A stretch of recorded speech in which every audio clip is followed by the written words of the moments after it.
Have you ever felt like you're just constantly, putting out fires? You solve one problem at work maybe, and then bam, another one pops up that seems totally unrelated. Oh, absolutely. Or maybe it's in your personal life, right? Like getting stuck in the same old arguments or just feeling completely swamped by everything you have to do. Exactly. It feels like you're just stuck on a treadmill. But what if all those different problems, work stuff, hmm personal stuff, even bigger societal things, weren't actually separate issues? What if they were all just symptoms? Symptoms of maybe one single hidden root cause. Yeah. Imagine if there was a way to kind of cut through all that chaos, find that one core thing and fix it.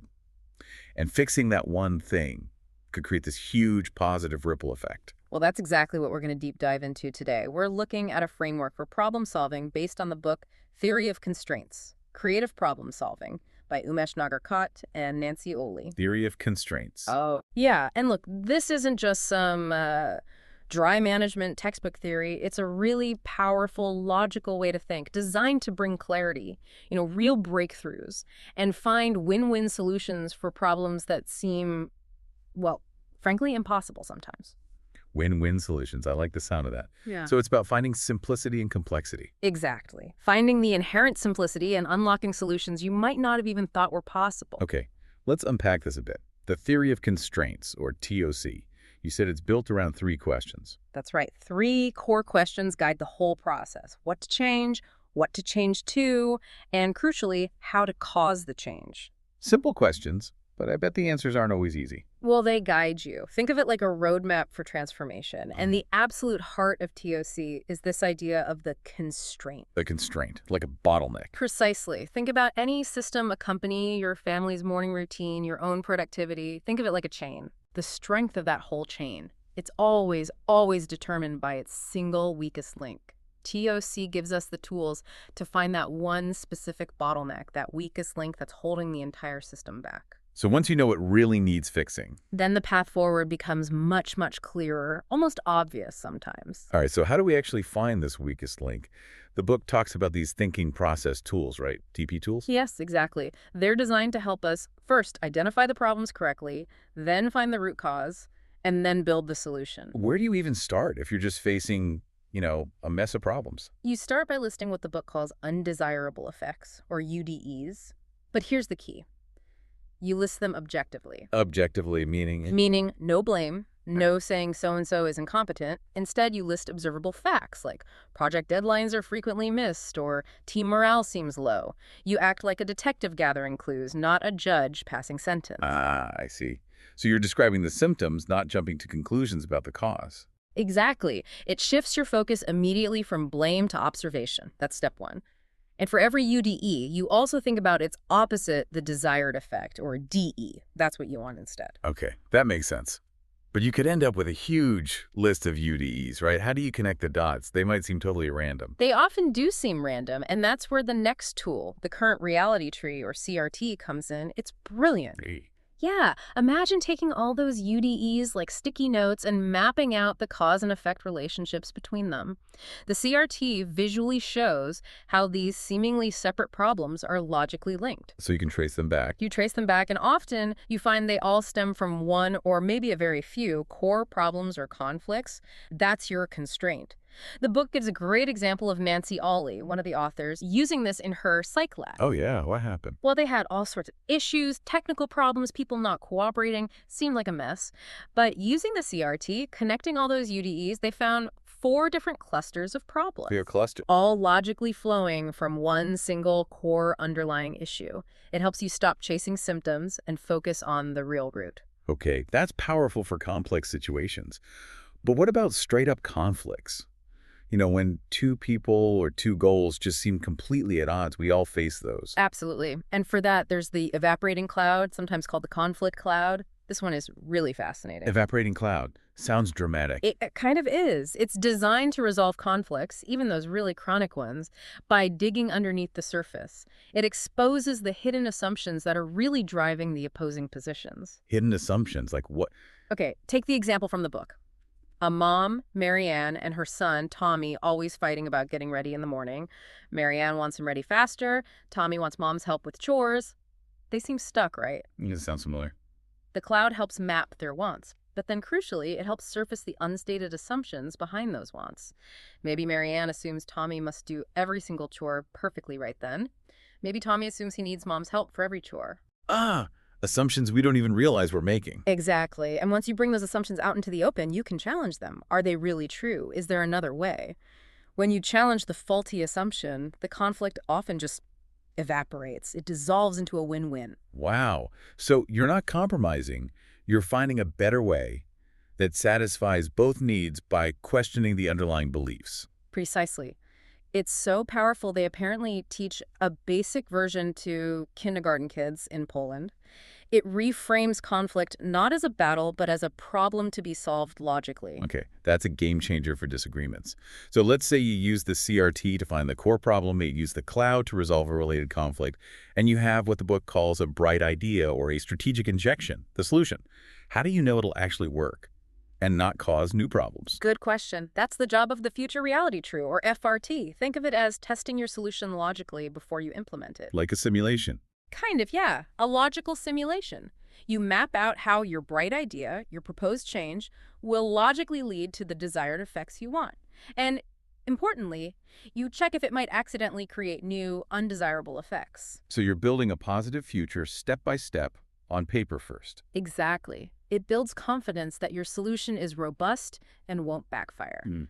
It answers the what to change to question thoroughly. Makes sense. But then there's the how to cause the change part. Yeah. What if your bright idea is huge, like a really ambitious goal? Seems overwhelming. It often does feel overwhelming, and that's why we have the prerequisite tree, or PRT. Sometimes it's called the ambitious target tree. Prerequisite tree. Okay. This tool helps you take that big, ambitious goal and break it down. You identify all the necessary intermediate objectives, the smaller steps you need to achieve along the way. Like milestones. Exactly like milestones. But it also forces you to proactively identify the obstacles you'll likely face in reaching each milestone. So you plan for the roadblocks too. Yes. You figure out how to overcome each obstacle before it stops you. It's like the baking analogy in the book. You can't frost the cake until it's baked. Can't bake it without ingredients. The PRT maps out that necessary sequence and helps you clear the path. So it turns a giant leap into a series of manageable steps. Precisely. It makes the ambitious feel achievable by laying out the logical path and anticipating challenges. Okay, we have the path, the steps, the obstacles.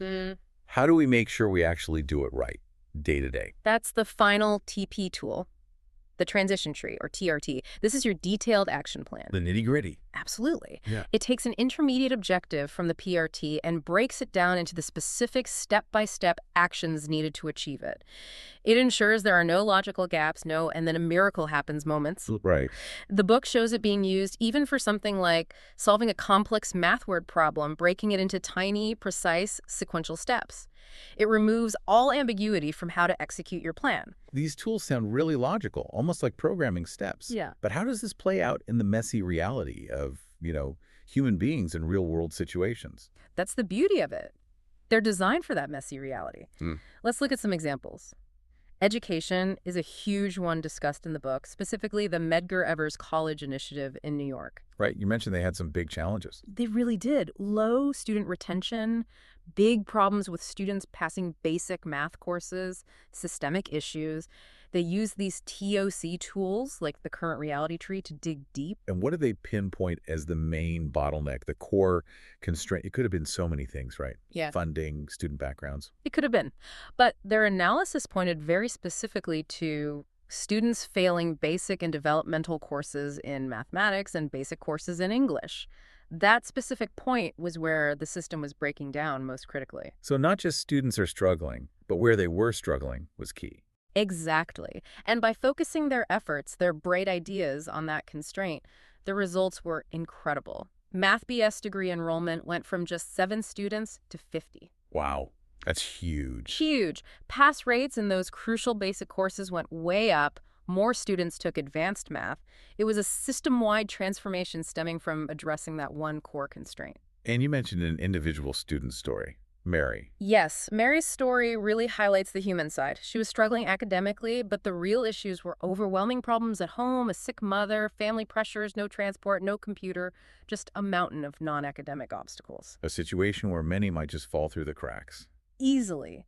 But her instructor and counselor were trained in TOC. They didn't just focus on her grades, they used the thinking tools with her.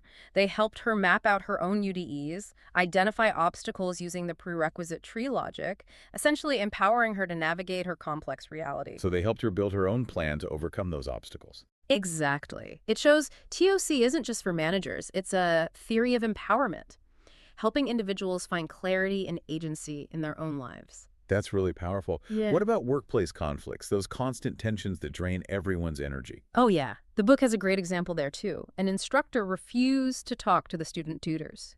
She genuinely believed interacting with them would somehow lower the quality of education. Okay. Causing friction, I bet. Big time. So they used an evaporating cloud. They mapped out her need, quality education, versus the perceived opposing need, using tutors. The breakthrough came when they surfaced her hidden assumption. Which was? Tutors might misinform students. Once that assumption was on the table, they could examine it. Was it true? Could tutors actually be a helpful addition? And challenging that assumption changed everything. It dissolved the conflict. She realized tutors could enhance, not detract. Communication opened up. Students got more support. It shows TOC as a theory of communication, getting past the surface arguments to the underlying assumptions that create the impasse. Makes total sense. Okay, one more area of personal productivity. You mentioned multitasking earlier. That game sounds revealing. It really is eye-opening. The multitasking game 3 projects, 20 tasks each, do them sequentially versus switching between them constantly. And multitasking is way slower, right? Sure. Even though it feels like you're doing more. Significantly slower, every time. It's not just a feeling, the data proves it. The constant switching, the mental gear shifting, it kills your focus and overall speed. So TOC basically says, stop juggling, focus on the constraint. Pretty much. In your own productivity, treat your main task or project as the constraint. Focus your energy there until it's done, or until you hit a natural stopping point. Don't dilute your focus by constantly switching. It's about being proactive and concentrating your effort where it matters most, not just being busy. Okay, we covered a lot, the core idea, the tools, some really compelling examples. Yeah. If you had to boil it all down, what's the single biggest aha moment someone should take away from this deep dive? I think it's this realization. Most of the problems you're facing, the things that frustrate you day to day, even if they seem completely unrelated, they are very likely just symptoms. Symptoms of one deeper issue. Yeah, symptoms stemming from a single core underlying conflict or constraint.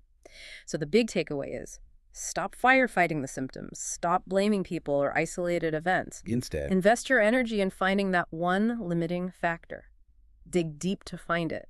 Then, challenge the assumptions holding it in place and design a focused solution, a bright idea to break that constraint. and that single change can unlock everything else. It creates a massive positive ripple effect. Fixing the constraint improves the performance of the entire system, often in ways you didn't even anticipate. It's about leverage, finding the point where the smallest effort yields the biggest, most positive result. That really reframes how you look at problems. It feels less overwhelming and more like, well, like detective work with a clear goal. It empowers you to think differently, doesn't it? Absolutely.